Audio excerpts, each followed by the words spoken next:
हमें लगता है धर्माचरण भगवदाश्रय पराजय कभी होती भी है तो वो विजय की ही आशा पुष्ट करती है और भगवान इतना बल देते हैं कि पराजय उसे दुख नहीं दे पाती है। आज हमारे बच्चों में चरित्र सुरक्षित नहीं रहता। हमारे राष्ट्र का जो ये नवीन भविष्य है ये संकटपूर्ण परिस्थिति में जा रहा है।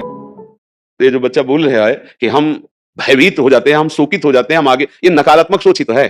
क्यों है? क्योंकि आधार नहीं है। आधार हो तो फौरन उसकी काट है। भगवान है ना, प्रभु है ना, ऐसा कैसे हो सकता है? हम उनका भजन करते हैं, हम उनके आश्रित हैं, ऐसा कैसे हो सकता है? महाराज जी ये तो सोच रख लिया और इससे हम पार भी हो गए। महाराज जी फिर जब असफल हो जाए उसके बाद हमारा क्या मान्यता रहनी चाहिए? सही बात पूछो तो जब आप ऐसा करोगे तो असफलता में सफलता का ही आनंद अनुभव में आएगा। सकारात्मक सोच ही जीवन का सुख है, नहीं तो दुख और सुख और जय और पराजय ये टिकाऊ नहीं है। जैसे दिन टिकाऊ नहीं है, ऐसे रात टिकाऊ नहीं, ऐसे सुख टिकाऊ नहीं है, ऐसे दुख टिकाऊ नहीं। कोई सदैव विजयी नहीं रहता, कोई सदैव हारता नहीं, कोई सदैव सुखी नहीं रहता, कोई सदैव दुखी नहीं रहता। ये क्रम चलता रहता है। दुख के अवसर पर हमें हमारे विचार बचाते हैं हमको। अभी हम अपने विचार में अपने को बीमार मान ले तो हम कल से आने लायक नहीं रहेंगे, ध्यान रखना। हम आज अब भी नहीं मानते कि हम बीमार हैं, तो हमारी निगेटिव सोच जो है ये बिना वजन के नहीं जाएगी। और अगर ये बनी रही तो अरबों रुपया हो, खूब बड़ा पद हो, पति, व्यवस्था, पत्नी, सब कुछ हो, लेकिन नकारात्मक सोच तुम्हें चैन से नहीं रहने देगी। पक्की बात मान लीजिए। इसको सुधारना है तो सत्य पे आइए, धर्माचरण कीजिए, पवित्र चरित्र रखिए और नाम जप कीजिए, आपकी सोच बदल जाएगी। देखो, आपकी सोच अच्छी है तो आप थोड़ा कम पैसे वाले भी है ना, गरीब भी हैं, तो मस्त रहेंगे। सोच सही नहीं है तो चाहे आपके पास अरबों रुपया हो, आपका जीवन नरक जैसा रहेगा, क्योंकि आपकी सोच अशांति, कलह, नाना प्रकार की वासनाओं में, खेल में फंसाकर आपको नष्ट कर देगी। तो हमें लगता है कि बिना अध्यात्म के चिंता, भय, शोक इसका दूर होना बहुत कठिन है। नाम जप करो, चरित्र पावन रखो। आज प्रायः चरित्र को हम नहीं सुरक्षित रख रहे हैं। ये समझ लीजिए कि चरित्रवान के पास ऐश्वर्य चरण चुमता है। चरित्रहीन चाहे आप जितना धन एकत्रित कर ले, शांति और सुख का अनुभव नहीं कर सकते। अब ये बात शास्त्र की और संतों की मानना स्वीकार करो तो अभी आनंद की अनुभूति हो जाए। हमारा चरित्र देखो, हम राम चरित्र गाते हैं।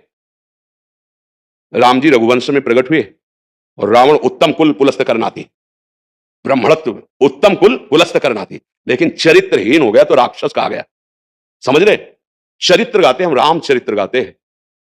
मां केवल अंतर है नहीं, वही बड़ी रा उसमें भी लगी हुई है। मां वही भगवद अंश है, जय विजय और कोई दूसरा नहीं है। ये लीला करके दिखाया कि एक चरित्रहीन हो गया तो राक्षस है, चरित्रवान वही भगवान। सब में भगवान है, वही अब लीला कर रहे हैं। देखो, हम अपने चरित्र को पावन रखें, हम धर्म से चले, नाम जप करें, तो अब कहीं भी आपके अंदर नकारात्मक भाव आपको परास्त नहीं कर सकता। ये हमारा अध्यात्म का अनुभव की बात है। नहीं तो क्या कर दिया जाए जिससे आप बच सकते हो? सोचो, आपको क्या मिल जाए? एक ऐसा शब्द बोल दो जिससे आप निर्भय, निश्चिंत और निःशोक हो सकते हैं। एक बोलो कि ये मिल जाए तो मैं बिल्कुल निश्चिंत हो जाऊंगा और आज से कोई कामना नहीं करूंगा। बोलो, कोई एक बात बोलो। नहीं बोल सकते, क्योंकि एक के साथ हजारों बातें लगी हुई हैं। एक केवल वो है कि परमात्मा मिल जाए तो फिर सब पूर्ण हो जाए। जिसके पाने के बाद कुछ पाना बाकी नहीं रहता, जिसके जानने के बाद कुछ जानना बाकी नहीं रहता, और जिसको अनुभव करने के बाद कोई भय नहीं रहता। 5 वर्ष के प्रहलाद जी हैं, त्रिभुवनपति हिरण्यकश्यप है, सकारात्मक सोच है, मेरा हरि मेरी रक्षा कर रहा है, बाल बांका भी नहीं कर पाया, नहीं कर पाया। हाँ, अगर हमारी कभी पराजय होती तो उस समय भगवान इतना बल देते हैं, इतना सुख देते हैं कि वो पराजय क्षण में नष्ट हो जाती, हमें शोक नहीं होता। देखो, बड़े बड़े भक्तों को पराजय का मुख देखना पड़ा। धर्मराज युधिष्ठिर, अभिषेक हुआ, इंद्रप्रस्थ के सिंहासन पर चक्रवर्ती सम्राट पद पर बैठे, कपटियों ने कपट करके परास्त किया। 12 वर्ष का वनवास, 1 वर्ष का अज्ञातवास, परिणाम भारी कष्ट सहा।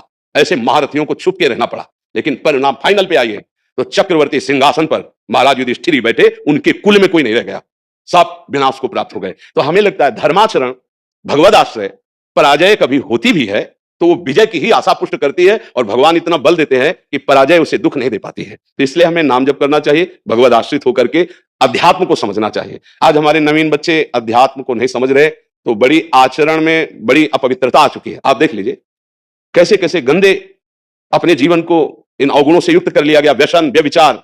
अब ये अध्यात्म का ज्ञान ना होने के कारण अपना नाश कर रहा है। तो चरित्रहीनता, गुणहीनता और नकारात्मक सोचें, अगर इनको हमें ठीक करना है तो हमें बहुत सावधान रहना, हमें अपने चरित्र को बचाना है। आज हमारे बच्चों में चरित्र सुरक्षित नहीं रह पा रहा है।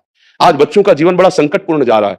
बात पक्की समझना। हमको जब ऐसी बात आती है तो हम दुखी होकर के बोलने लगते हैं कि आज हमारे राष्ट्र का जो ये नवीन भविष्य है ये संकटपूर्ण परिस्थिति में जा रहा है। गर्लफ्रेंड, ये बॉयफ्रेंड, ये व्यसन, ये इनको चैन से नहीं रहने देंगे। नवीन अवस्था के बच्चे हैं, जब गंदे आचरणों में फंस जाते हैं, अब उनको ब्लैकमेल किया जाता है, वो अपने माँ बाप से बता नहीं सकते कि दूसरे से कहने घुटते रहते हैं, और अगर ज्यादा घुटन आ गए तो अपने आप को। तो इसलिए हमें लगता है अध्यात्म को समझा जाए और नाम जप करते हुए चरित्र पावन रखा जाए। आपका इसमें कोई संशय?